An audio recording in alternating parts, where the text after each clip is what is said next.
Na kratko moram odgovoriti na 4-5 vaših vprašanj, ki so se nabrala v zadnjem času.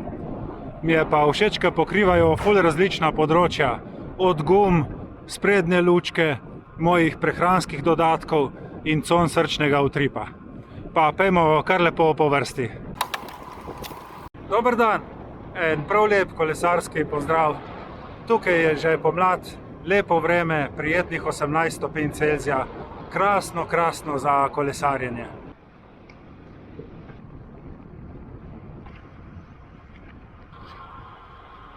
Najstarejši komentar se nanaša na moje gume. Jaz imam na tej specialki trenutno Vittoria Rubino Pro. Kupil sem jih pred 11 meseci, 28. aprila 2023 in do zdaj sem z njimi naredil 6200 km. Takrat mi je Sašo komentiral, da ima s temi gumami slabe izkušnje in da so mu po enem letu razpokale, kot da bi bile stare že 10 let. Jaz zaenkrat teh izkušenj nimam, gume so lepe, vozijo se dobro. V primerjavi s prejšnjimi Schwalbe ne vidim kakšne razlike, čeprav so bile tiste 32 mm, te so pa široke 30 mm. Kakšnih razpok nisem opazil, še celo ta zgornja tekalna površina je na zadnji gumi malce izbočena, se pravi ni uničena do konca, čeprav se pa že vidi, da je zadnja guma kar precej izlizana.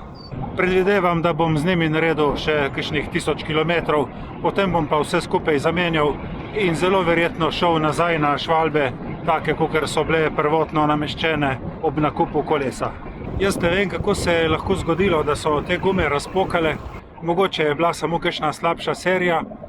Je pa treba vedeti, da jaz kolo hranim doma v stanovanju, praktično zmeraj na sobni temperaturi in tudi zmeraj se z njim vozim dokaj redno. Mogoče je tudi to razlog, da gume ohranjajo svojo prožnost in da so še zmeraj po enem letu zdrave.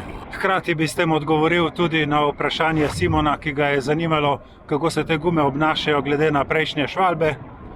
Kot sem rekel, kakšnih posebnih razlik nisem opazil, bom pa vseeno šel nazaj na prejšnjo firmo, tako se mi zdi prav, ker je pač Schwalbe hišna znamka od Scotta.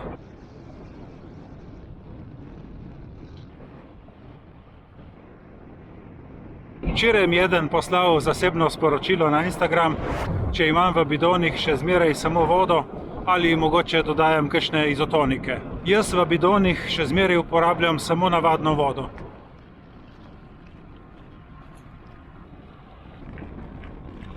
Po vsakem kolesarjenju, ko pridem domov, spijem en kozarc Izostara, poleg tega pa sem nabavil različne šumeče tablete, tako da kombiniram in vsak dan vzamem en dan kalcij, drugi dan C vitamin, pa magnezij, B3, različne te pač kombiniram, tako da je vsak dan nekaj drugega.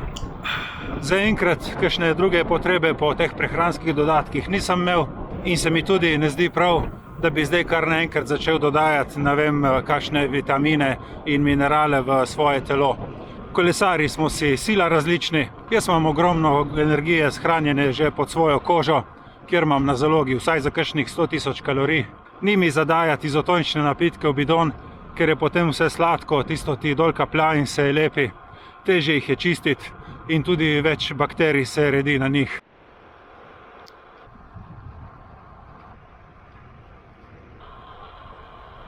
Pred nekaj dnevi je Bojan na Stravi vprašal, kako si nastavimo cone srčnega utripa, ker je pričakoval, da bo v kratkem dobil srčni monitor. Zdaj teh con srčnega utripa je več vrst. Najbolj enostavna razlaga je tista, ki razdeli srčni utrip na 5 con in sicer med 50 in 100% našega utripa. Se pravi, glavni podatek, ki ga moraš ugotoviti, je ta, koliko je tvoj maksimalni srčni utrip. Zdaj to se lahko zapeleš v kakšen klanc in voziš pač, kolikor upaš, kar mogoče ni najbolj pametno, če tvoje srce ni lih prav zdravo. Druga opcija, bolj varna, je ta, da svoja leta odšteješ od številke 220 in dobiš neko oceno tvojega maksimalnega srčnega utripa. Jaz, ki imam 53 let, bi po tej formuli imel maksimalni utrip 167. Realno včeraj, ko sem se preganjal po Goriških brdih, sem ga pa izmeril 186. Tako da tle je zmeraj nekaj manevrskega prostora, Vsak človek ima to malo drugače. Od tukaj naprej je potem vse zelo enostavno. Svoj maksimalni srčni utrip daš na pol in tukaj se začne tvoja lestvica. Med 50 in 60% je cona 1, med 60 in 70% je cona 2 in vse tako naprej do 100%. Na spletu in na YouTubeu boste zagotovo zasledili, da se za rekreativce precej priporoča cona 2. V tej coni nekako najbolj kurimo maščobe, povečujemo svoj fitness. Dobra je tudi cona 3 za jačanje srca in ožilnega sistema. Vsaka cona je za nekaj dobra. Pravijo pa, da naj bi približno polovico treningov kljub vsemu opravili v coni 2. Približno tako, kot jaz to počnem danes na teh ozkih poteh tle po Italiji. Če koga zanima, kje točno sem bil, bom pa od spodaj v opis videa dal tudi link do svoje Strave.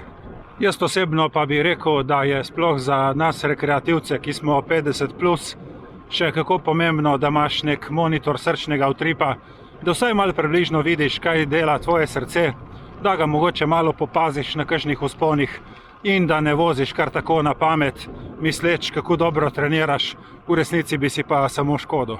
Tako tukaj recimo naprimer zgleda nek hud trening v vzpone in pa na drugi strani ena vožnja v coni 2 lepo za 1,5 ure, tako prav na easy. Danes se mi pa res zdi, da kamorkoli obrnem kamero, so trte. Prejšnji teden se je po dolgem času javil tudi Andrej, ki me je na YouTubeu vprašal, če kaj razmišljamo o sprednji lučki. On je gledal na spletu tisto Garminovo UT800 in je ocenil, da je za 140 evrov kar dobra. Noben evro, ki ga investiraš v svojo varnost, ni vržen proč. Jaz moram reči, da o sprednji lučki še nisem razmišljal, zato ker jo že imam. Ta lučka, ki jo trenutno uporabljam, je znamke Specialized. Dobil sem jo za rojstni dan, zato je razumljivo, da jo ne bom kar tako likvidiral, sploh še ne dokler dela. Je pa to lučka, ki sveti samo zato, da te lahko drugi prej opazijo. Z njo si po noči ne boš popolnoma nič pomagal in v tem segmentu, če kdo razmišlja, da bi se vozil tudi po temi oziroma po noči, gotovo rabi močnejšo luč. Nakup sprednje lučke mi je predlagal tudi kolega Toni, ki se je prejšnji teden pripeljal vse dol iz Maribora in sva tukaj odkolesarila eno lepo stotko do morja in nazaj. On je rekel, naj obvezno pogledam na splet, naj naredim nakup in tudi video. Bom, Toni, bom. Mogoče ne prav zdaj takoj, ko pa jo bom nabavil, bom sigurno to tudi posnel in pokomentiral.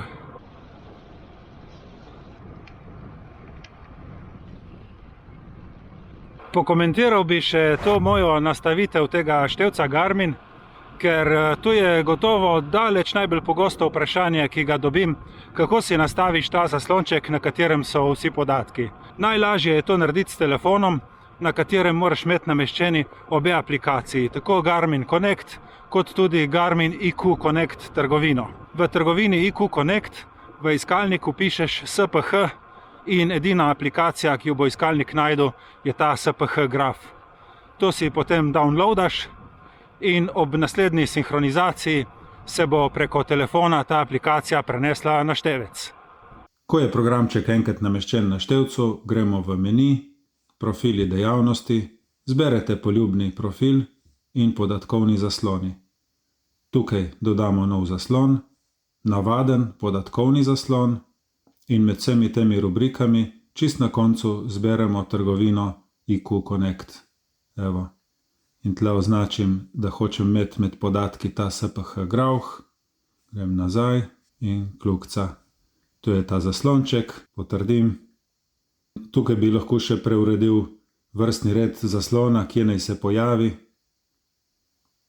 In to je to. Meni je ta zaslonček res super všeč in glede na vsa vaša vprašanja in komentarje, tudi večini od vas.